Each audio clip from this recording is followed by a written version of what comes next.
Ya, baik. Bapak Ibu, terkait dengan globalisasi, lalu yang berimbas kepada bagaimana kita akhirnya aware terhadap pluralism dan juga multiculturalism. Karena ternyata ini ada kaitannya, kita bisa lihat seberapa erat kaitannya antara ketiga unsur tersebut. Nah, kita ambil satu kasus saja. Kenapa sekarang di pendidikan kita ini HP5 ya, belajar Pancasila ya, profil Pancasila itu digalakkan atau harus dikuatkan, harus langsung diimplementasikan. Pasti ada maksudnya ya. Silahkan Bapak Ibu, kenapa sih P5 sekarang harus ada? Lalu seperti apa eh, efeknya terhadap guru dan siswa dan sekolah dengan adanya highlight P5 ini? Silahkan Bapak Ibu, ada yang mau berbagi atau berpendapat? Izin menjawab, Ibu. Silahkan Bu Titi. Jadi kita tahu bahwa kurikulum yang terbaru itu adalah KUMER alias kurikulum merdeka, di Mm-mm. mana kurikulum ini menitik beratkan pada adanya proyek P5, penguatan profil pelajar Pancasila. Dan kita juga menyadari bahwa negara Indonesia itu merupakan negara yang memiliki banyak keanekaragaman. Jadi bukan hanya satu saja, bukan hanya bersifat homogen, melainkan bersifat heterogen. Artinya kita memiliki banyak perbedaan, baik itu dari suku bangsa, kemudian agama, ras, budaya, dan lain sebagainya. Sehingga yang kita butuhkan bagaimana mempersatukan budaya-budaya tersebut, itu perbedaan yang ada tadi dibingkai dalam satu frame yang namanya Bhinneka Tunggal Ika. Dan kita tahu bahwa Pancasila merupakan ideologi negara Indonesia yang bisa mempersatukan perbedaan-perbedaan yang ada. Artinya perbedaan di sini jangan dijadikan sebagai satu alasan menuju kepada disintegrasi nasional. Justru perbedaan yang ada dijadikan sebagai satu keindahan, satu kekayaan budaya nasional. Bukankah pelangi itu indah? Nah, pelangi itu indah Lagu, karena, lagu Jamrut dong. iya, pelangi itu indah karena banyak warna. Nah, Kita bayangkan kalau pelangi itu hanya terdiri dari satu warna, warna hitam saja namanya atau bukan hijau pelangi ya saja. Bu, kalau satu Ya, warna. betul. Karena pelangi itu terdiri dari Meiji Kuhibiniu, merah, kuning, Ah, hijau, jingga, biru, dan lain sebagainya. Itu adalah perumpamaan yang saya umpamakan negara Indonesia. Jadi ketika ada terjadi tawuran atau permasalahan yang menyulut kepada disintegrasi bangsa, itu seharusnya kita mempunyai pemikiran yang positif bahwa perbedaan yang ada itu indah loh, perbedaan yang ada itu benar-benar menjadikan kekayaan budaya nasional. Itu juga menyinggung masalah multikulturalisme di mana banyak sekali keberagaman, baik di bidang budaya, politik, ekonomi, sosial, dan lain sebagainya. Tetapi kita seharusnya menyadari bahwa itu adalah bukan suatu permasalahan, tapi kita jadikan itu adalah sebagai suatu keindahan.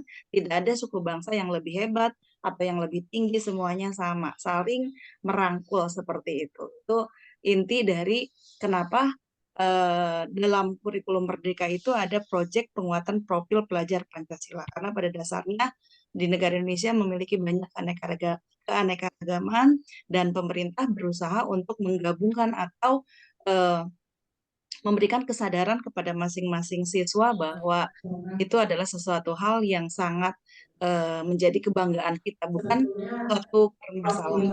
Mungkin itu Ibu baik, pendapat dari saya. Terima kasih. baik, terima kasih Bu Titi jelasnya ya. Melihat ada suara dari Ibu Suci Hana, bisa Ibu Suci, Ibu Suci Hana.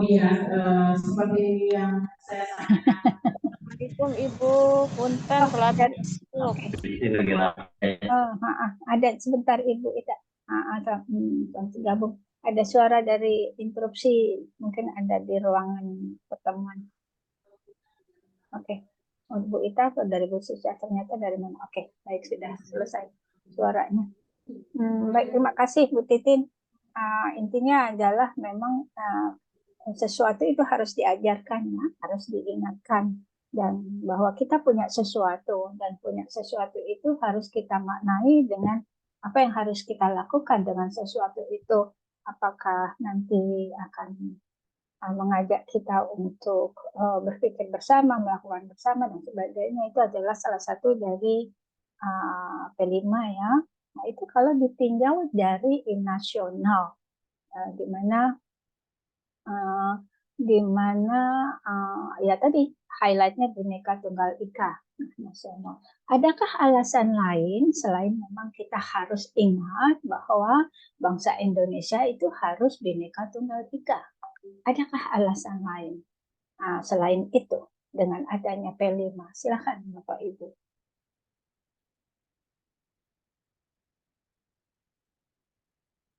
Adakah?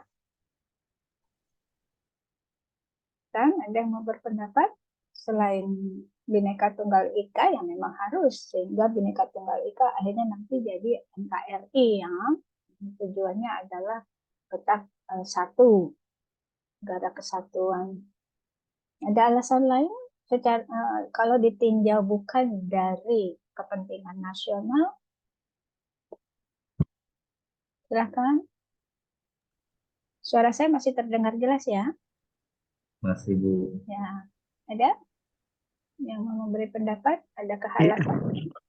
Izin berpendapat, Bu. Silakan Pak Fakhri. Iya, di luar dari apa ya, di luar dari Bhinneka Tunggal Ika, ya, sebetulnya akhirnya nyambungnya ke situ-situ juga sih, bahwa negara kita dengan berbagai keberagaman yang ada gitu ya, karena berbagai macam suku yang ada di negara kepulauan dan lain sebagainya yang menyebabkan kita punya keragaman yang luar biasa itu. Menyebabkan Indonesia menjadi salah satu negara yang punya sejarah konflik yang panjang gitu ya Bu ya, dalam berbagai macam, khususnya dalam hal SARA ya, seperti itu, sehingga akhirnya isu-isu atau wacana-wacana pendidikan terkait dengan multikulturalisme dan sebagainya sudah mulai muncul sejak lama gitu ya. Mulai dari tidak hanya dari kurikulum Merdeka, sebetulnya dari kurikulum sebelum-sebelumnya juga itu sangat kuat gitu, sampai misalnya akhirnya muncul beberapa teori, kalau tidak salah dulu pernah kelompok saya bikin bikin artikelnya terkait dengan melting pot kayak gitu ya, teori-teori multikulturalisme lah gitu ya, melting pot, salad bowl dan lain sebagainya, yang seolah-olah ingin memberikan sebuah konsep di mana sebetulnya perbedaan itu nggak masalah. Yuk, bisa kita lebur kok, bisa kita samakan kok dalam satu wadah yang sama gitu. Dan itu diharapkan menjadi sebuah identitas baru bahwa perbedaan itu adalah indah yang tadi disampaikan oleh Bu Titin gitu. Tidak harus perbedaan itu menjadi sesuatu yang membuat kita menjadi berpecah belah gitu, Bu. Tambahannya itu sih, Bu. Baik, terima kasih Pak Fahri. Masih tetap ada konteks NKRI ya, konteks NKRI. Nah, mari Bapak Ibu kita berpikir tambahan lagi begini. Ada globalisasi nih. Kita udah lama dengar ya kata istilah globalisasi, mengglobal gitu. Globalisasi. Nah, pasti ada dampaknya. Sebuah perkembangan, setiap etape perkembangan itu pasti berdampak. Dampak baik dan dampak buruk tergantung dari bagaimana kita menyikapinya dan memahaminya dahulu, baru menyikapinya. Apa sih dampak perubahan dari globalisasi? Nah, dari situlah nanti kita bisa mengkaitkan kenapa P5 itu harus ada, lalu yang tadi tujuannya tetap NKRI, tetap Bhinneka Tunggal Ika, lalu tetapi kita tetap harus masuk ke era globalisasi. Bagaimanapun, everybody has to be there, karena kita adalah makhluk sosial. Jadi dalam konteks makhluk sosial, kita pun harus ikut masuk ke dalamnya. Nggak bisa lagi, kita nggak bisa ngikutin zaman itu tidak bagus, tidak bagusnya tergantung bagaimana tadi dua kata kunci, memahaminya dan menyikapinya. Nah, dua kata kunci dalam bagaimana kita menghadapi globalisasi. Nah, di sini kenapa judulnya globalisasi, lalu ada pluralisme dan juga ada multikulturalisme. Itu terkait ternyata. Nah, makanya saya angkat dari kenapa ada P5.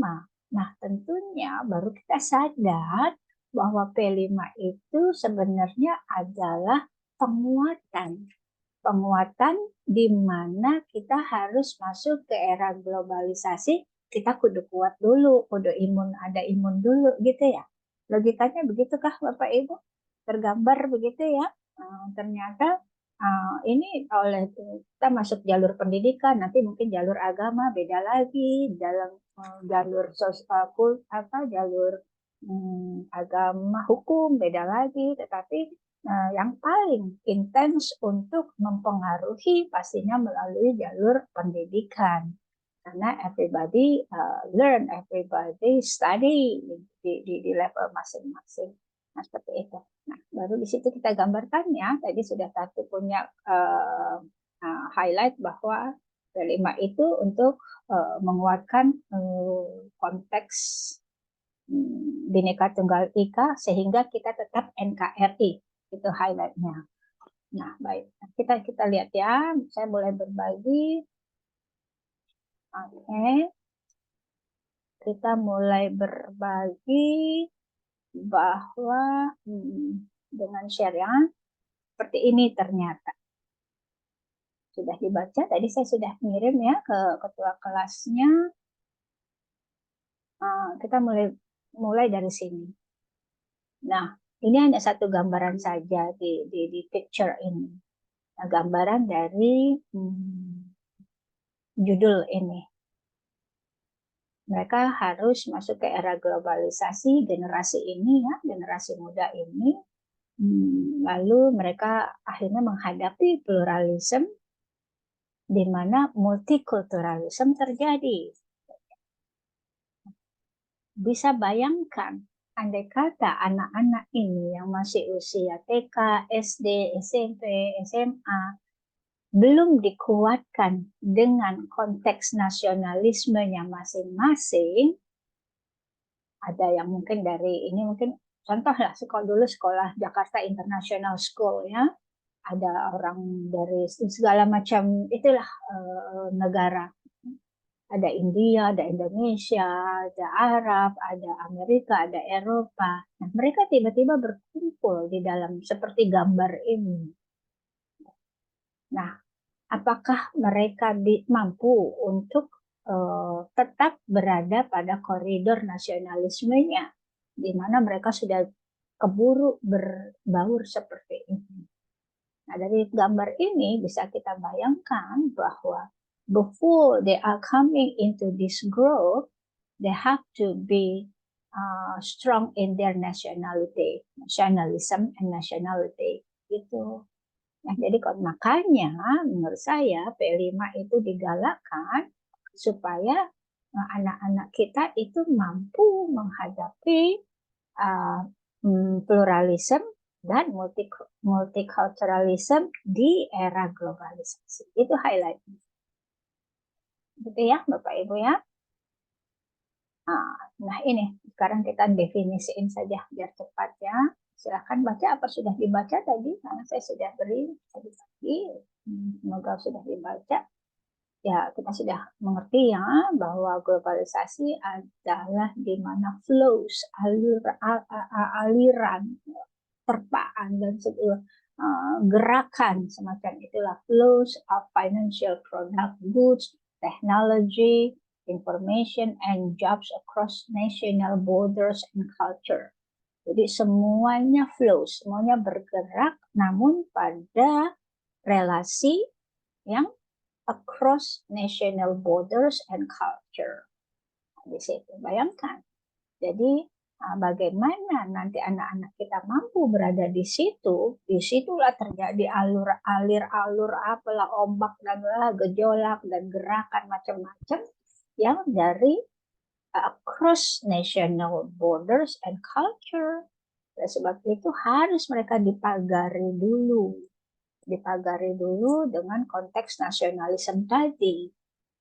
Mereka harus paham banget, harus kuat. Karena berada di globalisasi, mereka kalau tidak kuat, mereka akan, tadi kan ada flow, ada kata kunci di sini, flow.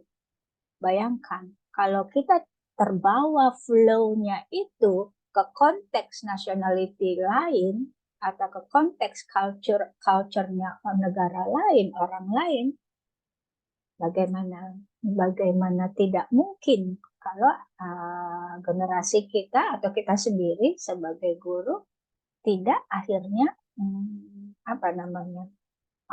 bergeser ikut ke flow dari budaya dan paham negara lain seperti itu. Nah, disitulah makanya secara konteks nasionalisme P5 menjadi salah satu upaya. Gitu. Jadi bukan hanya tadi, makanya saya tanya, selain konteks nasionalisme, konteks NKRI dan Bhinneka Tunggal Ika, konteks apa lagi yang membuat P5 itu harus digalakkan? Ya ini tadi, menyiapkan mereka, menyiapkan kita untuk tetap berada pada flow kita, walaupun kita berada di flow across national border. Tadi ada kata kunci ya, flow across national border and culture. Jadi globalization kata kuncinya adalah flowing of. Tadi across national and culture. Itu kata kunci dari globalisasi. Nah, di dalam globalisasi itu tentunya ada beberapa budaya dan paham dan segalanya ya, ada bentuk bahasa. Makanya akhirnya terjadilah pluralisme di dalam globalisasi tersebut. Jadi setelah global terjadi, akhirnya terjadilah pluralisme. Nah, pluralisme adalah di mana a society, sekelompok orang di mana terdiri dari etnik yang berbeda, ras yang berbeda, agama berbeda, dan social group. Namun mereka lakukan semua konteks tadi itu kultur mereka, ras mereka masing-masing mereka lakukan ya. Jadi namun mereka berada di sebuah tempat di dalam satu komunitas. Namun mereka harus masing-masing tetap melakukan their own culture, their own religion, their own race, their own ethnic, semacam itu, their own special interest. Namun beradanya dengan kata kunci ini, cooperatively working. Ya. Jadi di sini kata kunci dari pluralism adalah cooperatively working toward the independence needed. Gitu. Di kata kuncinya itu adalah tetap kooperatif, working together. Jadi kata kunci dari pluralism adalah a member of diversity. Jadi pluralism adalah kata kuncinya a bunch of diversity. Diversity-nya ya etnik, ya rasis, race, ya religion, ya social culture dan sebagainya. But they cooperatively work, gitu. Kata kuncinya pluralisme ya. Nah, tentunya dengan berjalannya waktu, mereka berinteraksi, berkomunikasi, lalu ada sebuah semacam perpaduan atau mungkin benturan atau semacam itu. Namun mereka harus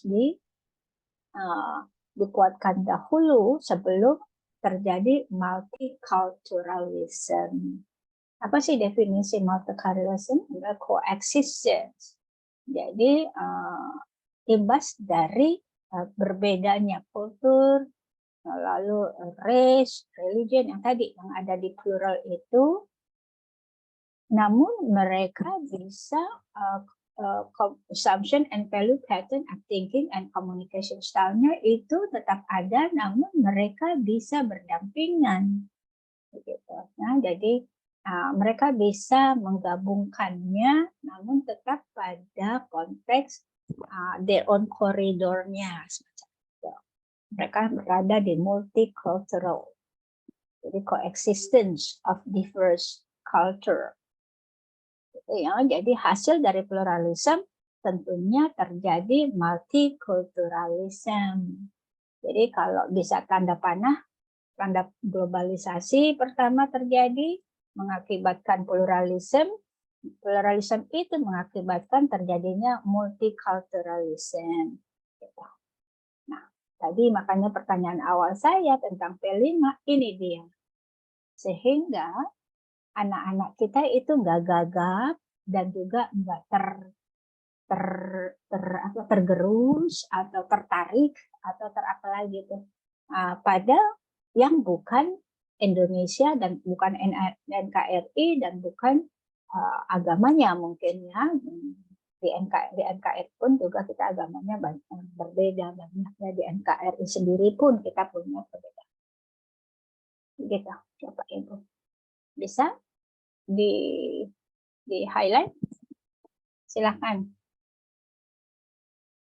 Ada yang mau berpendapat sampai sini dulu? Kita diskusi sampai sini dulu. Bisa diambil benang merahnya. Udah ya, kebayang ya? betapa tidak mudahnya menghadapi globalisasi. Kesannya kita kemarin globalisasi, pluralism. Oh, akhirnya harus multiculturalism. Bagaimanapun kita tidak bisa menjauh dari terjadinya proses multikultural karena kita sudah berada di konteks pluralisme begitu yang plural. Oleh sebab itu dengan adanya P5 ya they will be okay, we will be okay wherever we are, gitu, wherever we go. If P5 ini dulu P4 ya zaman kurikulum apa tuh udah ada sampai semua karyawan semua mengikut P4 gitu. Sekarang P5 dengan pendidikannya, sehingga we have to believe whenever P5 itu efficiently taught by the teacher dan dipahami oleh siswa, sehingga kita tidak perlu khawatir mereka go internasional, go globalize atau go apalagi ya global citizenship. Nah sekarang kan lagi mereka we have to be in global citizenship. Kalau enggak ya kita akan kita akan biasa-biasa saja atau mungkin kita tidak akan kompetitif nanti. Gitu. Silakan ada yang mau berpendapat sampai slide ini.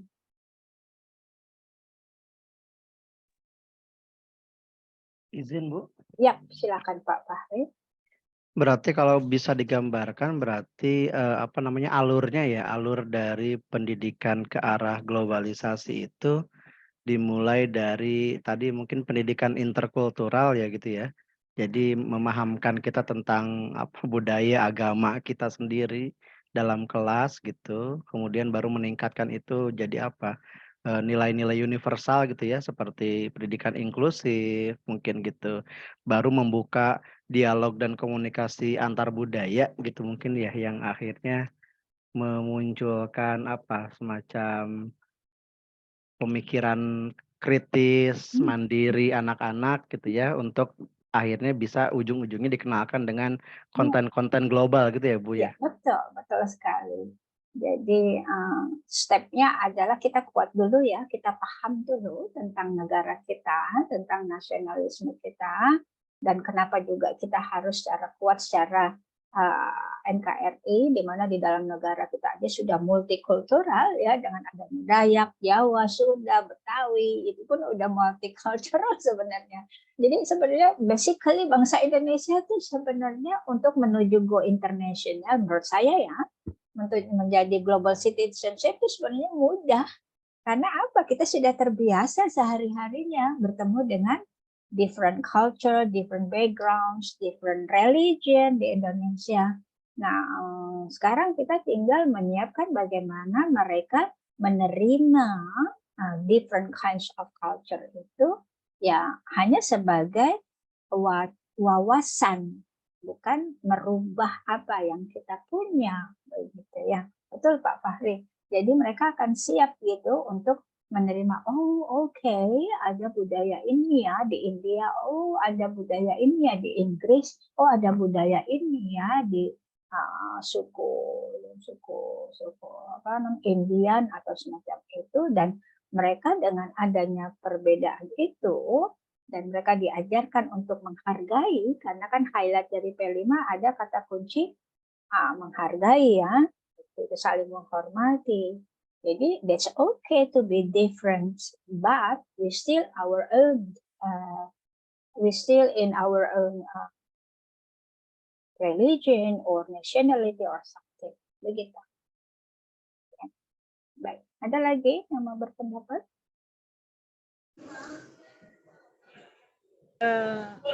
Ibu Ita, silakan.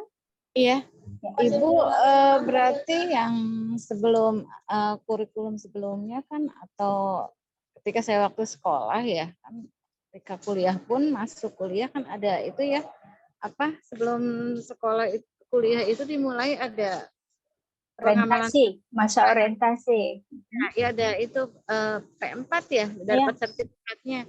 Nah, mungkin kalau sekarang apakah masih sudah diadakan ya Bu ya? Waktu SMA juga sama waktu itu. Jadi setelah waktu orientasi itu diterapkan untuk pengamalan Pancasilanya. Mungkin kesininya dihilangkan atau bagaimana ya Bu ya?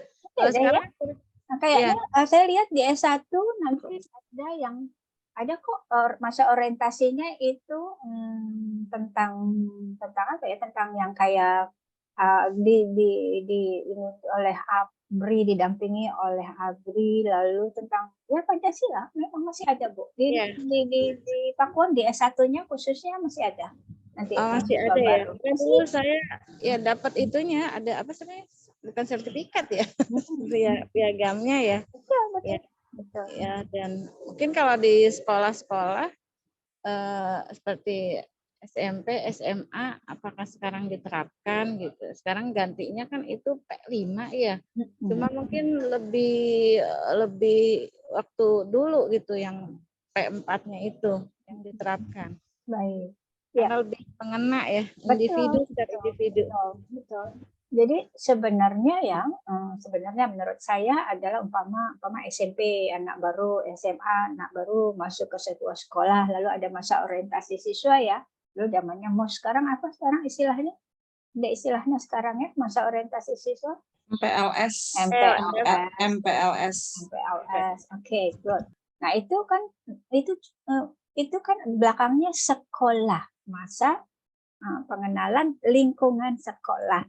Nah, sebenarnya MPLS itu ya konteksnya hanya bagaimana siswa baru itu mengenal tadi apa sih sekolah itu, lalu apa kulturnya, apa ininya, apa visi misinya, apa tujuannya, apa budayanya, apa nilai-nilainya, semacam itu. Bagaimana juga nanti kurikulumnya, bagaimana nanti everything is about what they gonna see, what we gonna do, what they gonna work with di sekolah tersebut.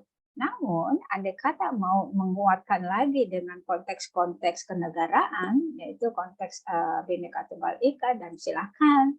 Namun MPLS itu ya utamanya adalah bagaimana siswa mengenal sehingga nanti mereka transisinya antara lingkungan lama dia ke lingkungan baru itu akan smoothly executed gitu oleh si anak itu. Dan mereka juga sudah merasa this is our new home, our new school. Sebenarnya MPLS seperti itu. Namun, andai kata ditambah lagi dengan penguatan nationality, penguatan Pancasila, that's gonna be great. Silahkan. Toh nanti juga ada di pembelajaran di project di P5 ini ya, di in between, in the middle of the process of curriculum, P5 juga ada. Begitu. Ya. Begitu. Baik, ada lagi? Boleh, Bu. Silahkan, Pak Ade. Ya. Baik, terima kasih, Bu. Proses globalisasi, kemudian pluralisme dan multikulturalisme itu kan prosesnya panjang ya, Bu. Mungkin dari semenjak manusia ada di bumi mungkinnya seperti itu. Dulu mungkin dikenal dengan zaman perbudakan, kemudian memerdekakan segala macam. Nah sekarang alhamdulillah lebih baik dari kondisi dahulu gitu.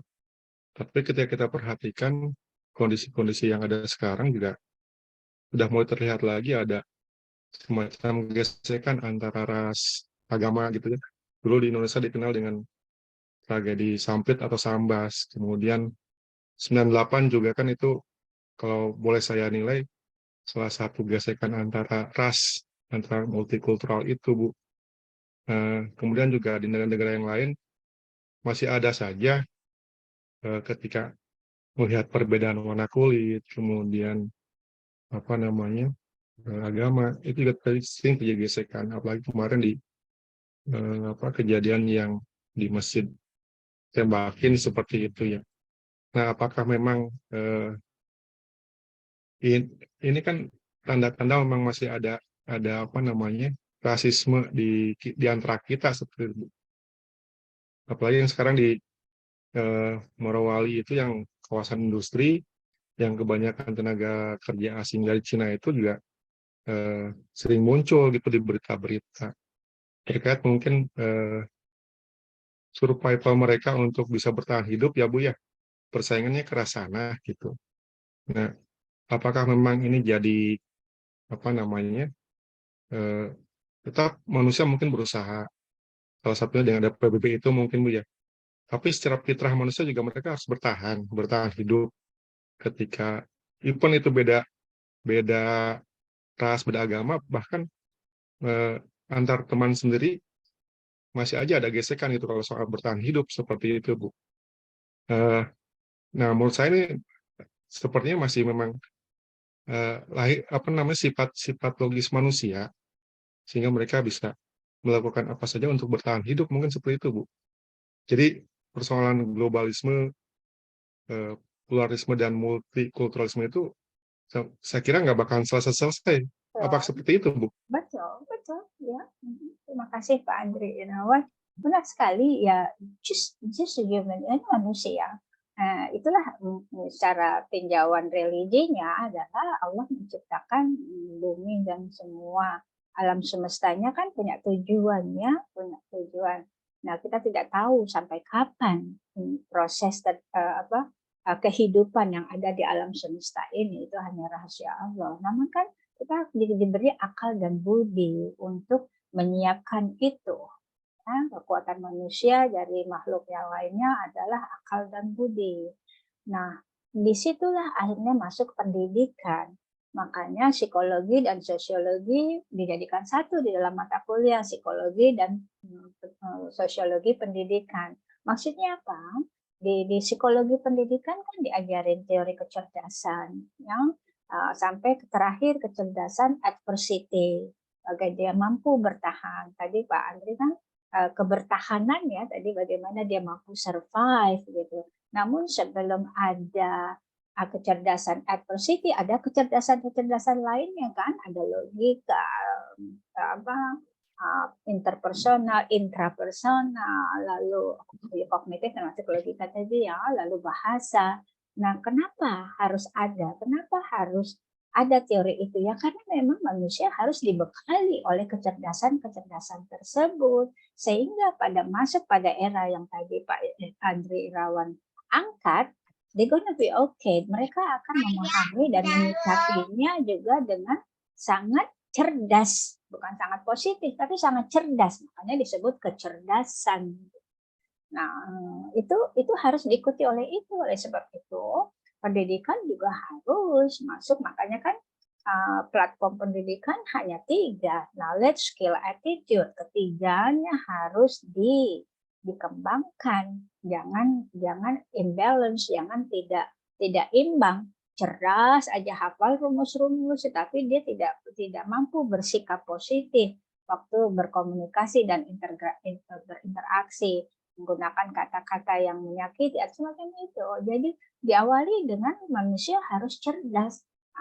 Ada cerdas spiritual ya, di 8 kecerdasan Gardner itu kan ada 8, lalu ditambahkan Anderson menjadi spiritual, lalu dikembangkan lagi sekarang sampai ke adversity. Nah, itu yang harus kita bangun dulu ke siswa kita dan kita sendiri sebagai guru. Do we have those kind of intellectuality, IQ, dan sebagainya ya, intellectual quotient, emotional quotientnya semacam itu, Bapak Ibu. Jadi sebelum kita bicara tentang globalisasi, pluralisme, multicultural, yang memang kita harus juga dibarengi dengan kecerdasan-kecerdasan tersebut, sehingga kita gunakan kognitif kita, logika kita, kenapa berbeda, lalu kita hubungkan ke spiritual kita. Oh, berarti memang itu kehendak Allah yang menciptakan berbeda-beda. Oh, kenapa terjadi masih ada ras? Itu supaya kita menggunakan akal budi kita untuk menyikapi masalah itu, dan kita tidak lakukan hal yang semacam itu, sama aja berarti kita sama buruknya andai kata kita melawan atau berlaku sama seperti itu. Itu adalah penggunaan kecerdasan logika, penggunaan kecerdasan spiritual, dan bagaimana kita bertahan pada era seperti itu. Jadi nggak ikut-ikut, jadi nggak mulai bergaul, jadi begitu, itu bukan kecerdasan adversity. Kita harus mampu bertahan pada saat-saat yang sangat tragis, kita tetap keluar menjadi diri kita sendiri. Itu kecerdasan adversity namanya. Gitu Bapak Ibu ya, makanya psikologi pendidikan dan sosiologi pendidikan itu jadi satu. Karena, ketahan malangan, terima kasih Pak Fahri istilahnya gitu, adversity.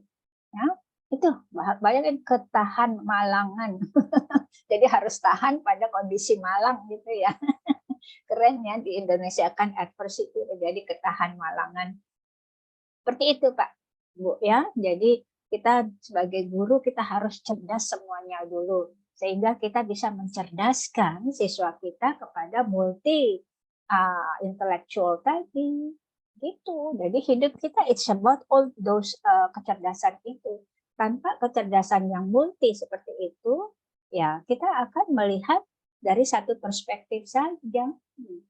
Nah, kejadian-kejadian tadi, ada rasis, ada ketidakberterimaan terhadap akses agama tertentu atau budaya tertentu, itu adalah ketidakpemahaman terhadap, dan berarti dia tidak cerdas. Nah, pendidikanlah harus masuk. Lalu ulama-ulama lah, petinggi-petinggi agama lah yang harus juga masuk.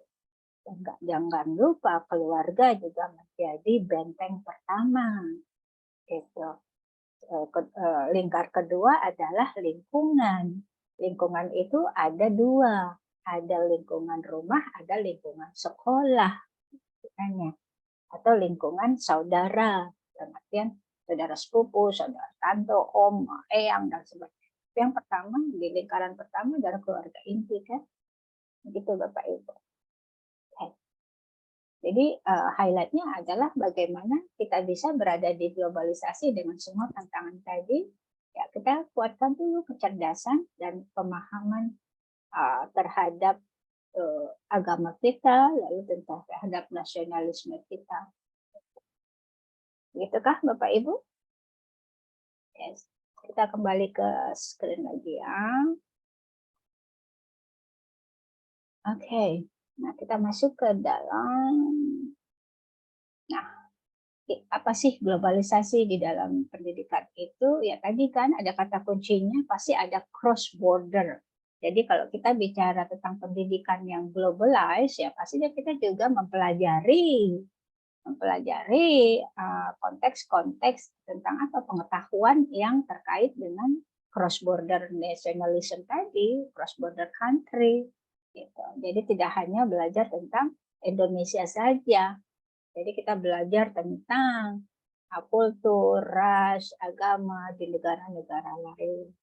Lalu ubiquitous education itu tetap kita punya keunikan tersendiri dalam belajar. Ya, tentunya intinya adalah bagaimana pendidikan itu memberikan kita kekuatan terhadap pemahaman, understanding. Makanya sebenarnya kata kunci understanding itu penting banget. Gitu ya. Pertama harus yang kita kuasai harus kita punya kekuatan understanding on things happen around us gitu. Lalu kita gunakan, karena kita gunakan logika sehingga kita bisa understanding. Kita gunakan logika, lalu kita bisa understanding. Teori kognitif ya Pak Bu ya. Teori kognitif kan pertama apa di layer pertama. Dan itu layer kedua apa? Layer ketiga analyze. Dan seterusnya sampai layer kelima. Di pendidikan pasti ada multilingualnya. Jadi andai kata konteksnya globalisasi, ya pasti kita harus ajarkan bahasa Arab, bahasa Inggris, bahasa Indonesia, mungkin di beberapa sekolah ada bahasa Perancis, bahasa Cina, dan bahasa Jerman, dan sebagainya. Mereka harus sudah belajar tentang itu. Lalu change is accelerating, perubahan. Jadi mindset orang yang berada di globalisasi adalah harus selalu berubah. Berubah bukan berarti pelin-pelan, enggak. Tapi andai kata melihat sebuah perubahan, mereka juga berpikirnya juga berubah. Bukan berarti kalau A ya A, nggak bisa ada tambahan B karena alasan lain. Seperti itu. Jadi change is bagian dari mempercepat akselerasi. Mempercepat pemahaman kita terhadap sesuatu yang terjadi, proses yang terjadi. The education itu jobs that exist today may not be there tomorrow. Nah, loh, ini dia. Jadi ada beberapa posisi pekerjaan, bentuk pekerjaan yang akan hilang, gitu ya. Karena proses globalisasi yang tadi globalisasi karena ada teknologi, ada financial technology, information kayak gitu. Kita harus menyiapkan nih anak-anak didik kita. Kita harus sekolah tuh harus langsung menganalisis pakai SWOT. Threat-nya apa nih, ancamannya. Anak-anak umpama kita SMP, siapa yang jadi guru SMP, kita harus nyiapin nih 6 tahun kemudian. Setelah mereka lulus, begitu juga universitas. 4 tahun kemudian pekerjaan itu masih eksis nggak ya? Jadi ya kita harus change, harus berubah mungkin prodinya atau mata kuliahnya, mata kuliahnya harus kita revisi, kurikulumnya kita revisi sehingga mereka tetap siap pada perkembangan setelah mereka lulus, CPL-nya apa. Oke. Baik, yang konteks ini Bu, Pak, jobs that exist today may not be there tomorrow. Kira-kira sekarang udah kelihatan apa? Pekerjaan apa yang sekarang udah nggak eksis lagi, Bapak Ibu? Silakan. Karena globalisasi, ada yang bisa menganalisis pekerjaan apa yang sekarang sudah tidak ada, yang akhirnya berkurang, yang paling tidak dibutuhkan hanya sedikit saja orang-orang tersebut. Pekerjaan penjaga parkir mungkin salah penjaga satunya. parkir yang tiketing ya, paling tidak yang Yes. tukang pos Bu, tukang pos, Pak Pos. Mailman ya, Pak Pos, yes, apalagi penjaga ini Bu, dulu mah ada warnet, bukan warnet, iya warnet, warkom ya, warung telekomunikasi yang telepon itu apa sih namanya? warnet, iya. Wartel, ya, wartel. Pintu tol. Warnet masih ada, tapi wartel nggak ada wartel. Betul. Apalagi tuh. Dulu sampai ada zaman saya kali ya di TV ya yang ada iklan. Koran Bu, koran, iya. Penjajah korannya, penjajah koran. Penjaga di kereta api Bu. Kereta api, iya. Teller, bukan teller ya, teller. Makanya L-nya 2 nih, Mama Bapak Suti. Bu, ibunya. Teller, iya, betul. Dan kayak gitu. Jadinya kita ya karena semua dampak teknologi ya, dampak komunikasi, teknologi dan ICT lah ya, information, communication and technology. Dampak dari ICT or dampak pada finansial. Umpama contohnya gini. Ya karena dipakainya ICT akhirnya ngapain membayar upah manusia, itu kan masalah finansial sebenarnya masih bisa dilakukan walaupun ada ICT, tetapi tetap ada ada manusianya masih bisa, tapi dengan pertimbangan finansial akhirnya ya sudah semuanya dibuat efektif dan seperti itu.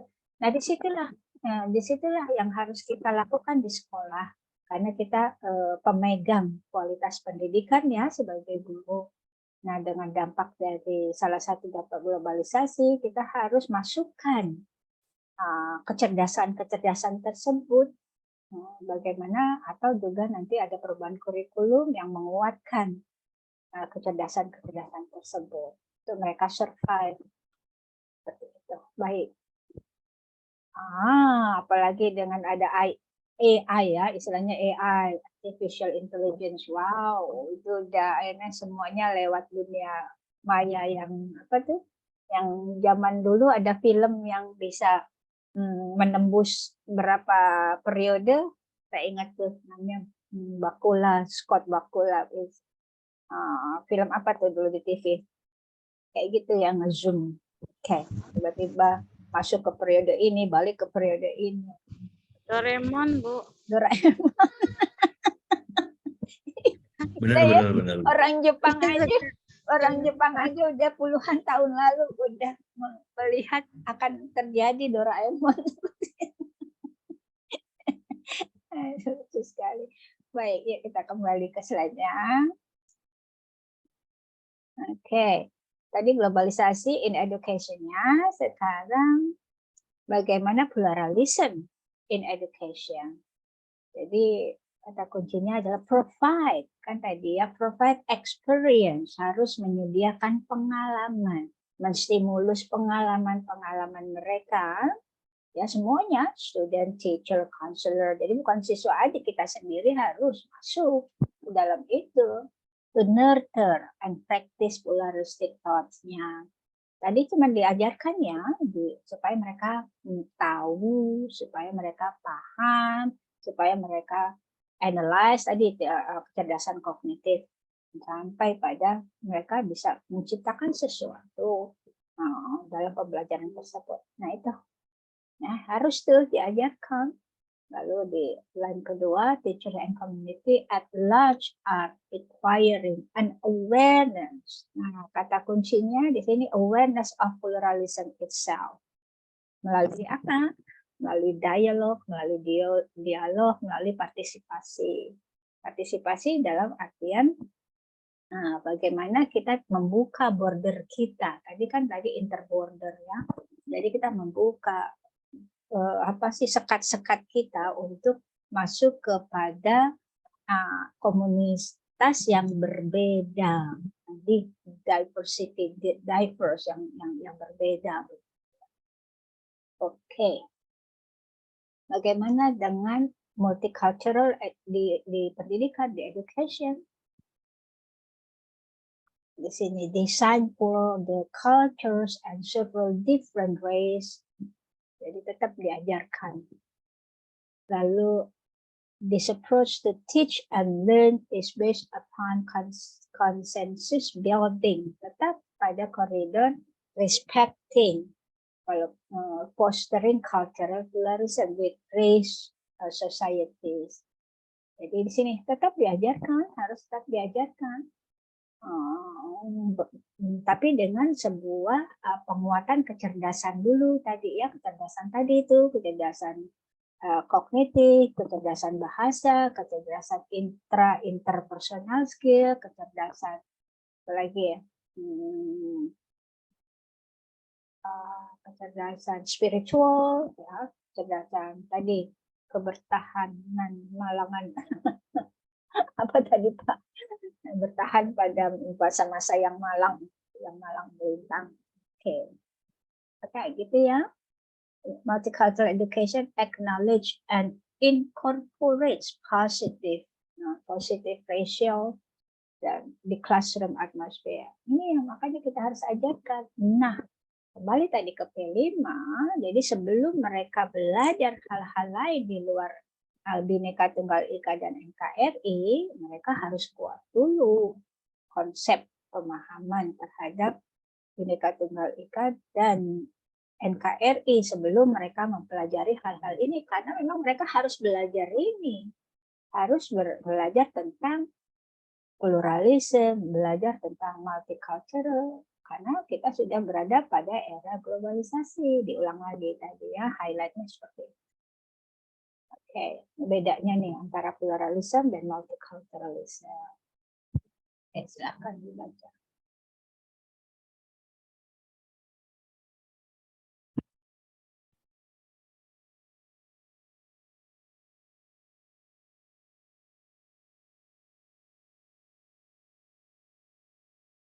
Nah, saya mengambil satu teori dari Gardner karena saya mengambil kata Gardner karena dia juga pencetus yang multiple intelligences ya. Salah satunya adalah mereka harus cerdas dalam menghadapi cultural pluralism.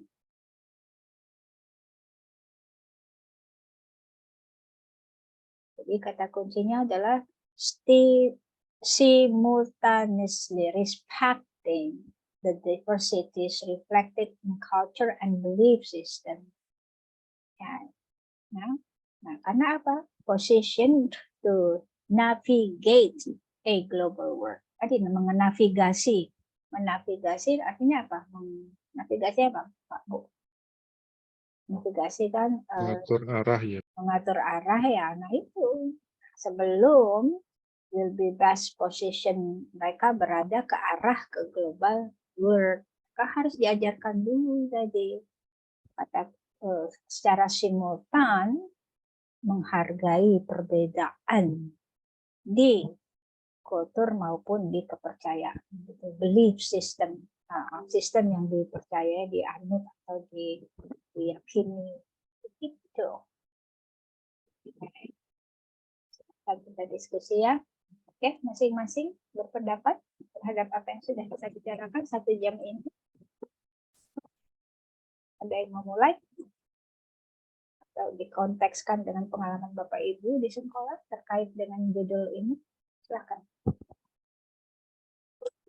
Izin Ibu. Ya, silakan Ibu Anissa.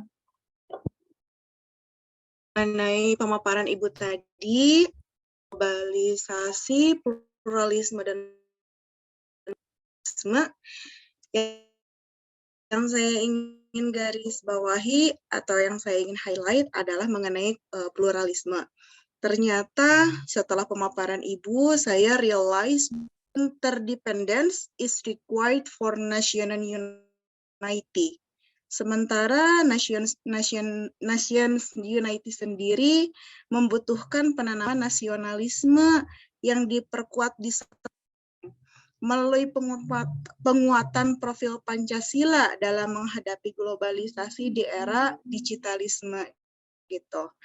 Dan pluralisme juga membutuhkan provide experience yang bisa didapatkan melalui dialog dan participation, dan itu semua dilakukan di sekolah dan basicnya adalah di rumah tentu saja.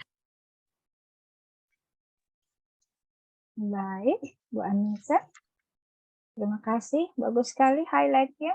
Ya, bagus sekali. Yuk, Bu Anissa, silakan yang lain.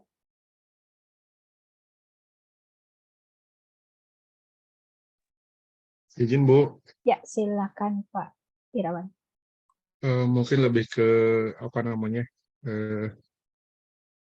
kesimpulan gitu Bu ya, bahwa manusia selalu berproses untuk tetap hidup, kemudian tidak bisa menghindari proses globalisasi, pluralisme, dan multikulturalisme. Dan itu mereka lakukan untuk mencapai kesamaan atau equality. Mungkin itu ya. Ya, betul. Terima kasih. Baik. Ya. Jadi equality itu penting banget karena di hadapan Allah kan manusia kan sama ya, karena diciptakan. Masalah nanti timbangannya atau apanya itu hanya Allah nanti. Makanya, thank you Pak Andri. Pak Andri Irawan. Dipanggil Pak Andri atau Pak Irawan? Nanya lagi deh saya. Pak Andri atau Pak Irawan atau Andri Irawan? Pak Irawan ya biasa dipanggil ya. Pak Andri, Bu. Oh, Pak Andri, oke. Baik. Thank you, Pak Andri. Ya, silahkan yang lain. Semuanya ya, ini pertemuan terakhir, jadi semua harus meng-highlight. Bu Silo, karena Bu Cici Handal lagi ini, United University jangan hanya ada semboyan, tetapi harus diterapkan dalam hidup keberagaman. Iya, betul. Ibu lagi raker ya, jadi tidak bisa berbicara ya. Oke. Nah, keberagaman justru jadi modal kemajuan. Aha, benar. Nah, kalau kita jualan, jadi kita analogikan ya, kita apa jualan nih, jualan tahu aja ya. Nah, jadi kita nggak jualan tempe, nggak jualan apalagi tuh turunannya dari tahu tempe, apa namanya? Oncom, apalagi. Nah, orang padahal banyak ragamnya ya. Udah dia aja dia nyari oncom di tempat lain. Padahal kalau kita langsung, walaupun satu turunan tuh kedelai-kedelai doang sama susu, susu kedelai dan apa, itu kan keren banget. Oke, thank you Bu Sujana. Siapa lagi? Boleh Bu izin. Silahkan Bu Titi. Jadi kita bisa tarik kesimpulan bahwa yang namanya globalisasi itu adalah suatu proses di mana batas-batas negara menjadi kabur, artinya kita bisa melintasi berbagai negara tanpa harus keliling ke negara lain. Dan globalisasi itu sendiri memiliki dua dampak, ada dampak positif dan negatif. Bagaimana cara supaya kita tidak tergerus dalam pengaruh yang negatif ya. Kalau yang positif sudah pasti ini yang harus kita kejar, kemajuan teknologi, kemudian disiplin, etos kerja, dan lain sebagainya, merupakan dampak positif dari pengaruh globalisasi. Hanya yang perlu digarisbawahi adalah dampak negatif dari globalisasi, misalnya pergaulan bebas atau budaya luar yang tidak sesuai dengan kepribadian bangsa Indonesia. Oleh karena itu, diperlukan di sini penguatan profil pelajar Pancasila supaya jati diri negara Indonesia itu tidak kehilangan arah dan kepribadian seperti itu. Kita tetap bisa mengikuti perkembangan zaman, kita tetap bisa mengikuti globalisasi tanpa meninggalkan kepribadian dan juga jati diri bangsa Indonesia seperti itu. Terima kasih. Baik, tepat sekali Bu Titi. Terima kasih. Ada lagi tadi Ibu Dewi lagi rumah sakit, take care ya Ibu. Salam ke Bapak ya yang lagi sakit ya Bapaknya. Bu Dewi tadi. Iya Ibu, terima kasih banyak. Terima kasih, kita hargai, saya terutama saya hargai Bapak Ibu tetap ikut kuliah ya walaupun di UGD bersama Bapak. Thank you, semangat belajar. Thank you Bu Dewi, take care. Baik. Bu Ita, Bu Ita yang di rumah, Bu Ita juga lagi di rumah sakit juga ya Bu Ita ya. Oke, baiklah, take care ya Bu Ita. Ada lagi Bapak Ibu, silakan meng-highlight. Iya, saya izin mencoba. Iya, silakan. Ke arah kesimpulan, menurut saya globalisasi, pluralisme, dan multikulturalisme yang berhubungan dengan pendidikan, yakni saling menstimulasi dan mengarahkan agar berkehidupan lebih baik lagi. Demikian, terima kasih. Yang kehidupan lebih baik itu in terms of apa Bu? Kehidupan baik dalam hal? Dalam hal saling menghargai, terutama multikulturalisme ya, pluralisme, saling menghargai, menghormati, dan ya. Living in harmony ya. Yeah, living in harmony. Iya, that's right. Thank you Bu Tia. My pleasure. Silahkan yang lain. Boleh mencoba Bu? Ya silakan Ibu Rizka.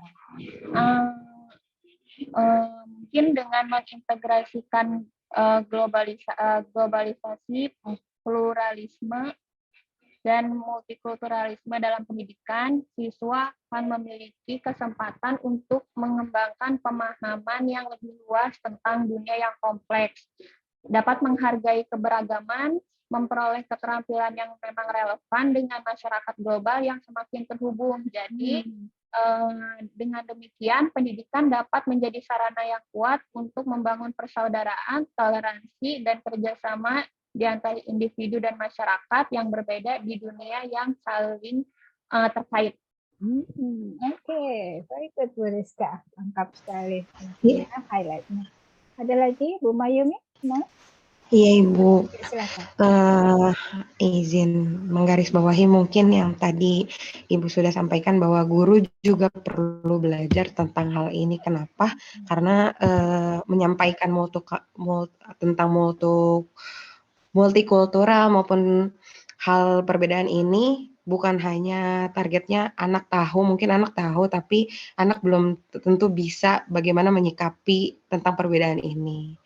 Terus selanjutnya tentang globalisasi juga membawa perubahan pada minat siswa yang mungkin lebih dari yang kita tahu atau curious-nya tuh lebih jauh daripada yang kita sampaikan, rasa penasarannya.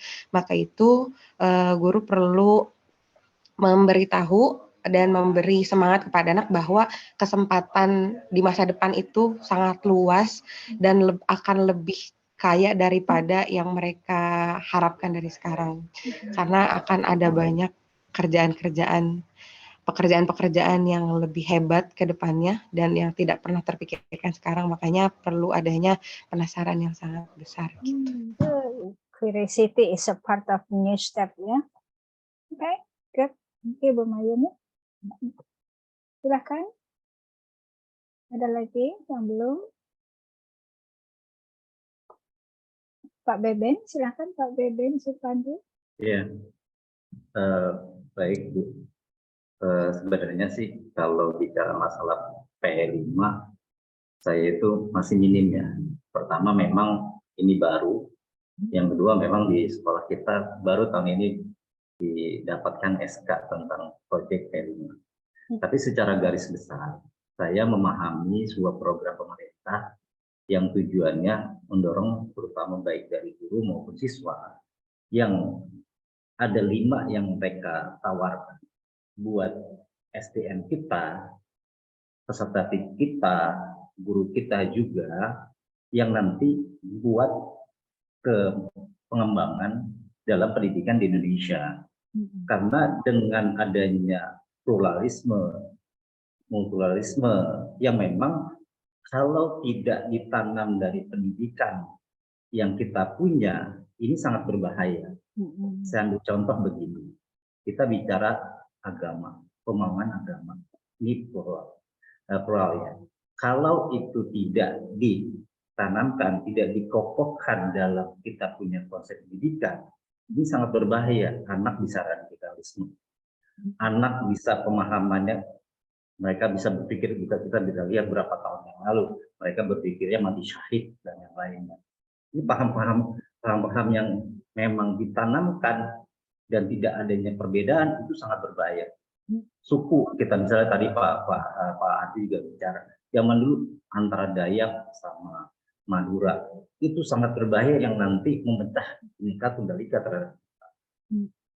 Jangan di bola saja kita bisa lihat orang yang berkulit hitam disuarakan seperti binatang, monyet dengan itu udah menjatuhkan keragaman yang memang mereka yang mungkin dari lahir tidak seperti itu.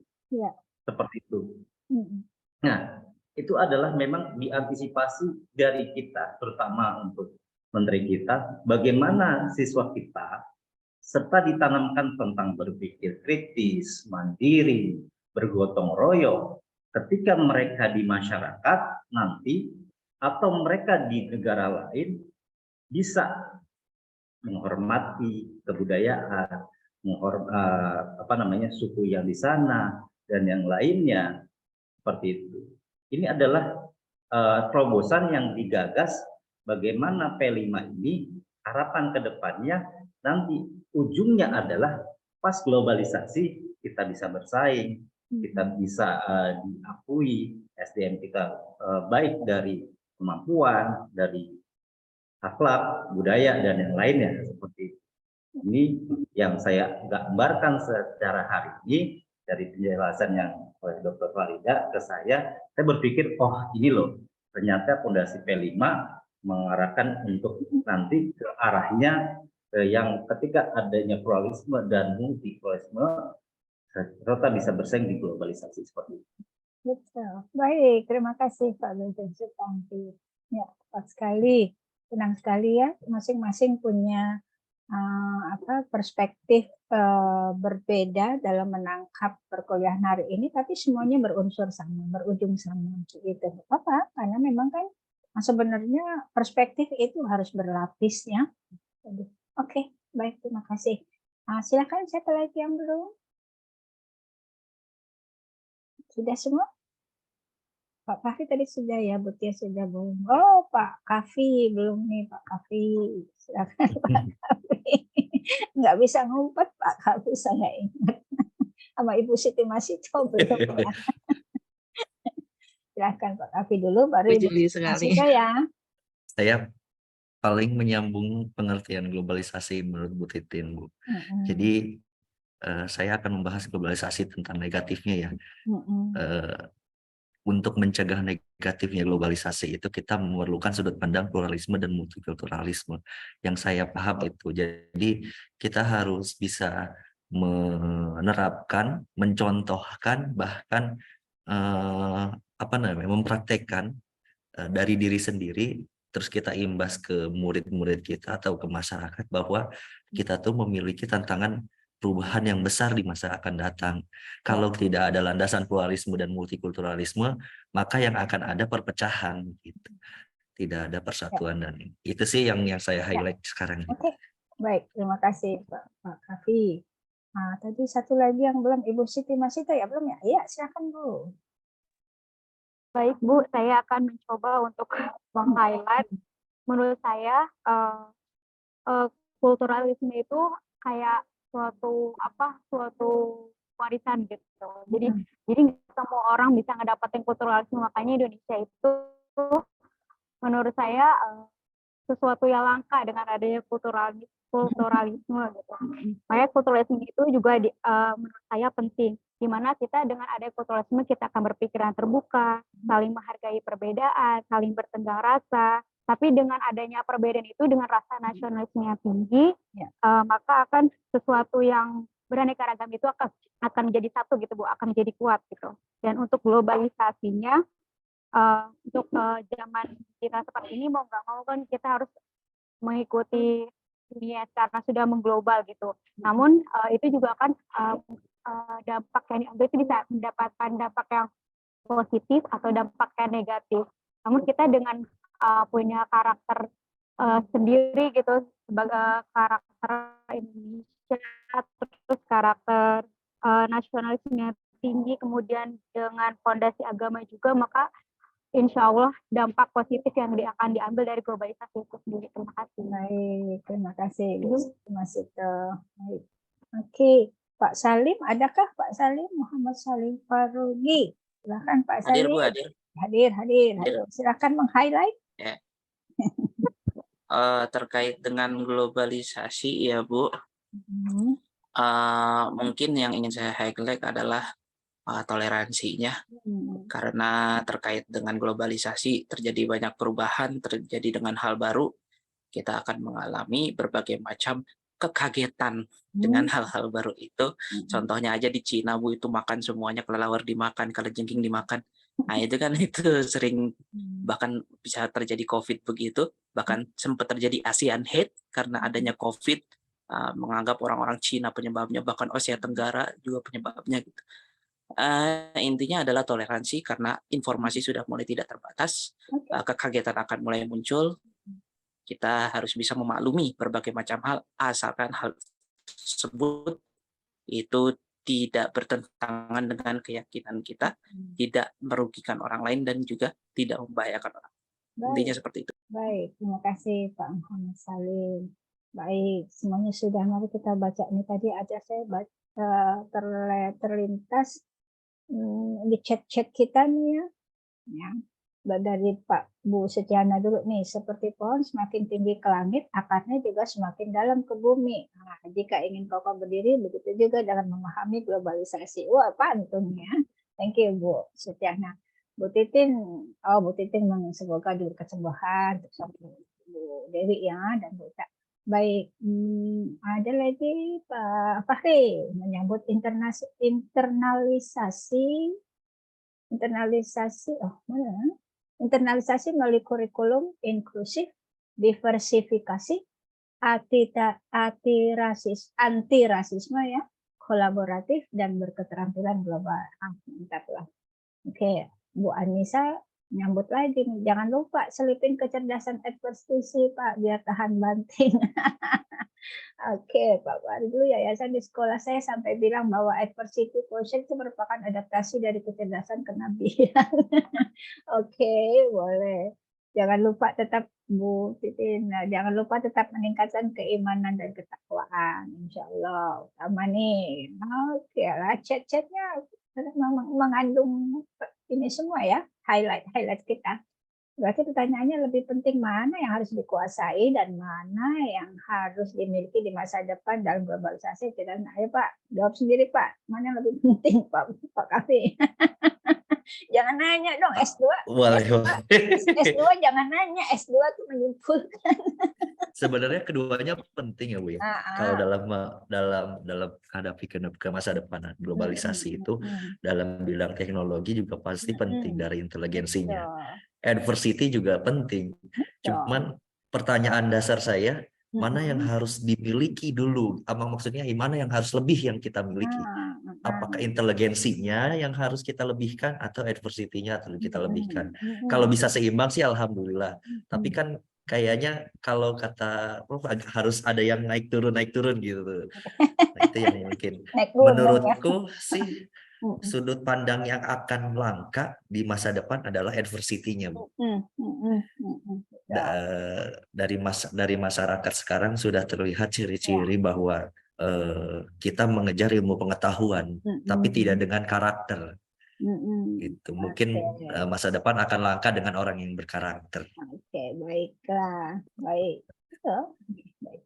Saya menyimpulkan terakhir ya, apa kita usai lebih awal. Nah, ini kan pertemuan terakhir, dapat bonus. Baik, Bapak Ibu begini, tadi terkait dengan semua sebentar, Bu Dwi masuk lagi, kemajuan zaman harus diimbangi dengan iman dan budaya agar kita dapat mengikuti perkembangan zaman. Siap, Bu? Oke. Baik, sekarang gini, highlight saya adalah tadi apalagi dikaitkan dengan pertanyaan yang harus dipunya dahulu oleh manusia, makanya ada teori kecerdasan manjung tersebut. Jadi yang harus dikembangkan adalah kecerdasan dulu, kecerdasan, karena kita sudah diberi modalnya sama Allah Maha Kuasa, Maha Pemberi, yaitu akal dan budi. Nah, dengan menggunakan akal dan budi, mari kita kembangkan kecerdasan kita, kecerdasan anak didik kita, kecerdasan anak-anak kita, kecerdasan suami kita, kecerdasan istri kita, kecerdasan cucu kita. Jadi utamanya adalah karena kita sudah punya akal dan kita sudah punya kolbu, kita harus cerdas. Gitu. Itu satunya. Jadi, nah pertanyaannya kecerdasan mana yang dahulu? Nah, ya biasanya manusia itu kan terinteraksi langsung melihat lalu berpikir, menganalisis. Sehingga harus dikuatkan dulu kecerdasan logikanya. Karena dengan kecerdasan logika ini, dia akan berpikir, ya, oh kenapa begini, kenapa begitu, oh jadi begini. Lalu dia rasa juga dengan kolbunya, oh ternyata walaupun itu masuk akal, tetapi itu tidak make sense, tidak berperasaan semacam itu. Jadi tetap harus digunakan lagi kecerdasan ininya ya, emosionalnya di situ. Nah, sehingga waktu dia menata diri, waktu dia intrapersonal skill, dia akhirnya cakap menata diri.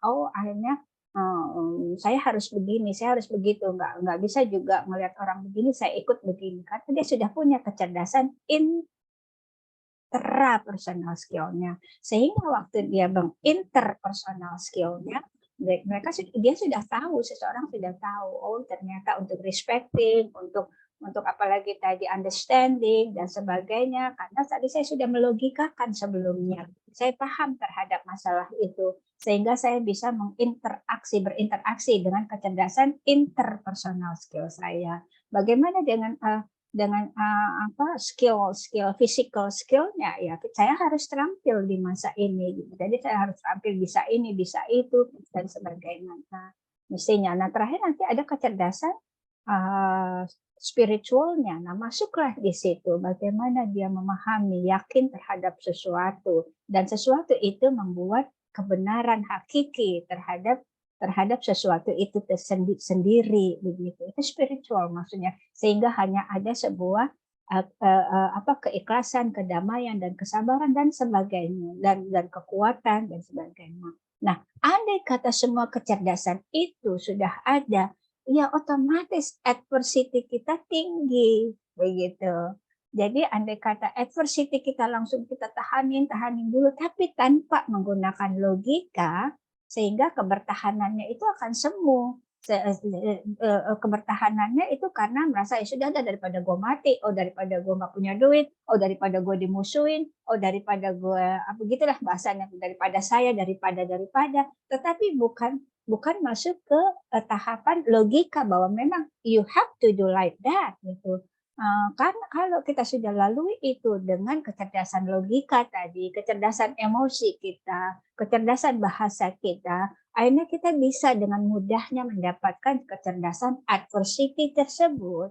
Menurut saya seperti itu. Ya walaupun memang boleh duluan, umpama kita belum cerdas kognitif, ya sudahlah mau diapain, cerdas kita harus tahan pada kondisi dan keluar sebagai pemenang, boleh, tetapi it's gonna be hard. It's gonna be harder than daripada andai kata kita sudah cerdas kognitif dulu, sudah cerdas bahasa dulu, sudah cerdas intra dan interpersonal skill dulu begitu.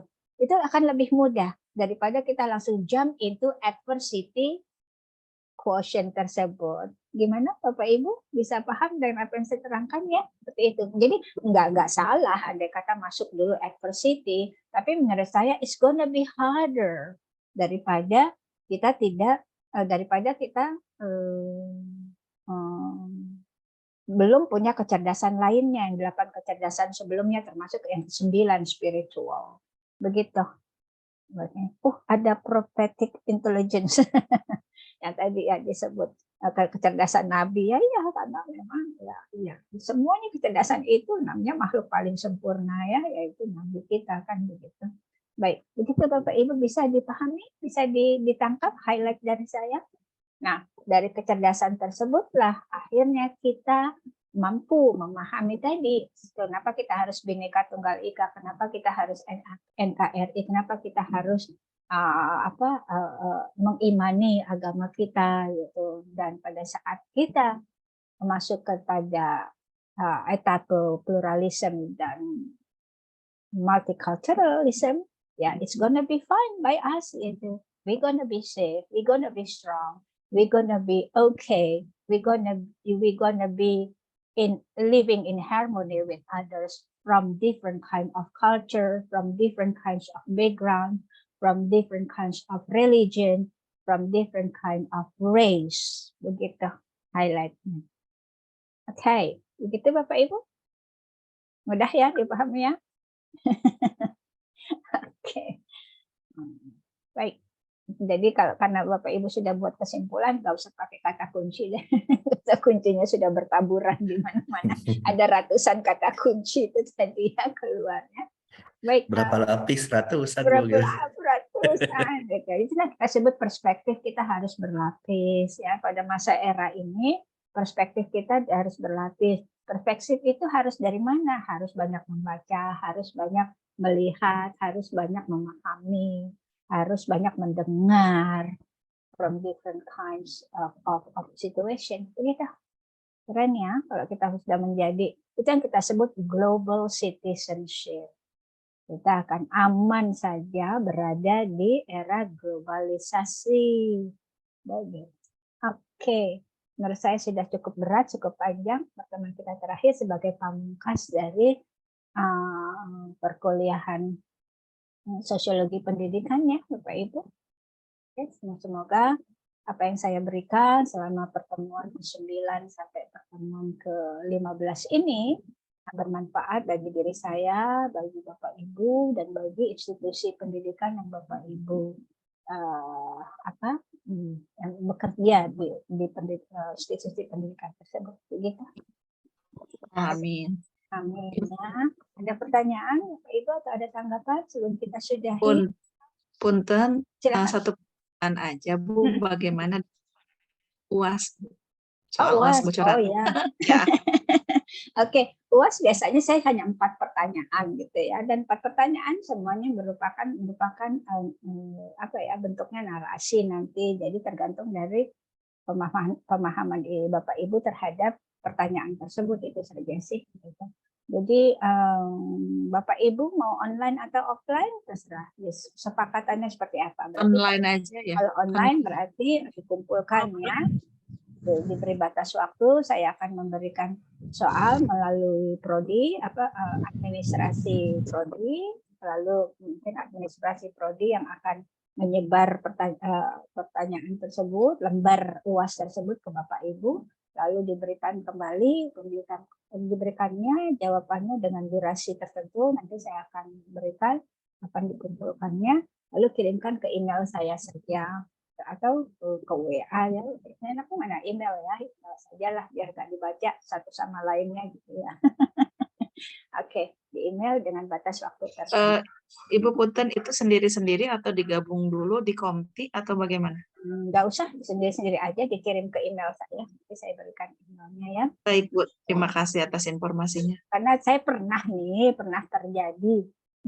Saya minta saya mengarahkan mereka mengumpulkan melalui WhatsApp, melalui WA group.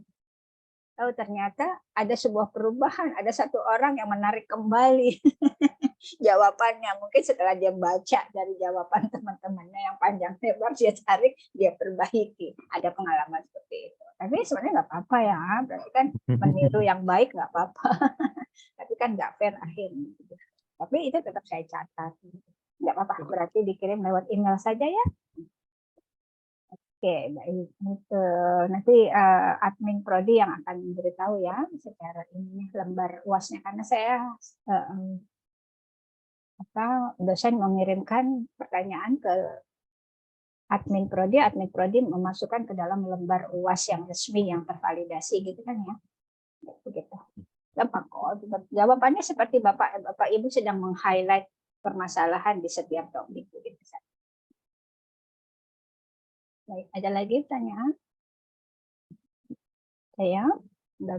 Saya minta maaf pada kata saya punya kekhilafan, kesalahan, dan kekurangan selama saya mengajar mata kuliah sosiologi pendidikan. Saya bermaksud ingin sekali kuliah saya membahagiakan Bapak Ibu, memintarkan, membuka wawasan, maksudnya itu. Tapi andai kata in the middle of the process ada sebuah kelalaian, kesalahan, kelemahan, maafkan. Dan saya berharap ini semua berguna bagi Bapak Ibu sekalian. Itu saja. Thank you for your coming. I'm very happy being with you during this semester. I hope you're gonna have a beautiful life, beautiful future, and beautiful career.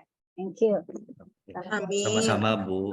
Kami juga mohon maaf jika ada salah kata atau tidak fokusnya kami ketika perkuliahan. Mohon dimaafkan segala maaf. Saling memaafkan. Saya juga pernah jadi mahasiswa, jadi saya tahu.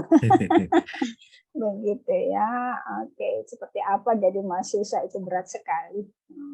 Oke. Ada pertanyaan lain? Tidak ada? Baiklah Bapak Ibu, tanpa mengurangi rasa hormat, kita sudahi ya mata kuliah kita. Makasih. Take care. Assalamualaikum warahmatullahi wabarakatuh. Waalaikumsalam warahmatullahi wabarakatuh. Waalaikumsalam warahmatullahi wabarakatuh. Terima kasih. Mohon Bu. Sehat selalu. Ya, foto terakhir ya.